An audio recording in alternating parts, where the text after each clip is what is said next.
High, hello. আমি আলমগীর, পেশায় garments ওনার। 1 মাস ধরে কক্সে আছি। আপনারা বুঝি মাত্র আসলেন, তাই না?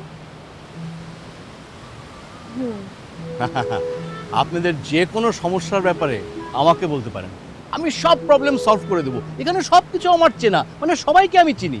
না না ভাই, আমাদের আসলে কোনো প্রবলেম নাই। হ্যাঁ, কোনো প্রবলেম হলে আপনাকে বলবো। Thank you. আচ্ছা, ওই কিছুক্ষণ আগে উনি বলছিলেন উনি থাকতে চাচ্ছেন না, উনি চলে যেতে চাচ্ছেন। নিশ্চয়ই কোনো সমস্যা আছে আপনাদের, আমাকে বলেন না, আমি সলভ করে দেবো। প্রবলেমটা পার্সোনাল, আপনি এটা সমাধান করতে পারবেন।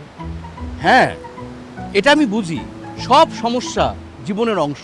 কিন্তু এসব সমস্যাকে, এসব প্রবলেমকে বেশি গুরুত্ব দিলে জীবনের সুন্দর সময়গুলো হারিয়ে যায়। মানব জীবনের সবচেয়ে বড় দুঃখ কি জানেন? একবার সুন্দর সময়গুলো হারিয়ে গেলে আর ফেরত আসে না। আসলে মানব জীবনের সবচেয়ে সুন্দর উপহার হচ্ছে সুন্দর সময়।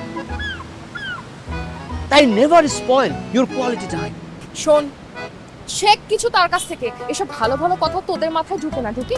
আমার মাথায় ঠিকই ঢুকছে, ওর মাথায় ঢুকে নাই। পাগলকে আগে বোঝা, আমাকে বোঝা লাভ নাই। দেখছো দেখছো আপু, কি পরিমাণ লাগে। আচ্ছা এখন চল। এই, আমি গেলাম, তুই আমার লাগেজ তুলবি না। বাই দ্য ওয়ে, আপনি যদি গার্মেন্টস ওনার না হয়ে ফিলোসফার হতেন তাহলে খুব ভালো হতো। Nice compliments, thank you.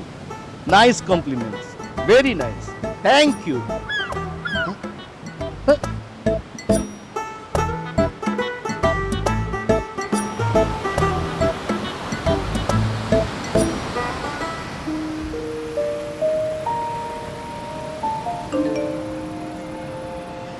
Rafi, ডান।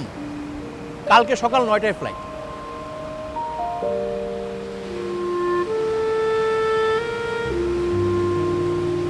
এবার নিজের কাজ ফেলেও অনেকদিন সময় দিলে, থ্যাংক ইউ মামা।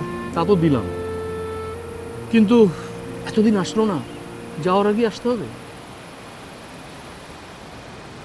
কার কথা বলছো? ওই যে সকালবেলায় হোটেলে, তোর মনে নেই? ও, তোমার বয়স হয়েছে মামা, সব বাদ দাও। শোন, তুই তো জানিস না আমাকে কি বলে, জানিস? কি বললো? বললো আমি নাকি দার্শনিক টাইপের, অনেক প্রশংসা করলো। তুমি ভালোই পটাতে পারো, কিন্তু কাজের কাজটা করতে পারো না। মানে? মানে খুদে বেলুন ফুলাতে পারো, কিন্তু কখন থামতে হবে এই পরিমিতি বোধ তোমার নেই, যে কারণে তোমার বেলুনটা ফটাস। মানে তুই কি মিন করতে যাচ্ছিস? তুমি প্রেম করতে পারো, বিয়ে করতে পারছো না, কি মিন করছি বুঝতে পারছো না? প্রেমটা পজ দাও, বিয়েটা করে ফেলো।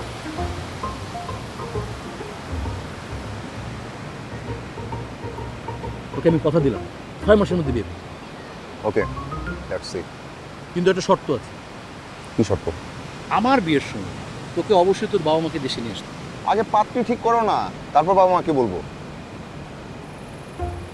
এই রাফি, চল হোটেলে যাই, ঘুমায় পড়ি। তাড়াতাড়ি না ঘুমালে সকালে তো অনেক কষ্ট হবে। তুমি যাও, আমি একটু হাঁটাহাঁটি করবো, তারপর আসছি। তাড়াতাড়ি আসিস কিন্তু। তুমি যাও না, আমি দ্রুত চলে আসবো।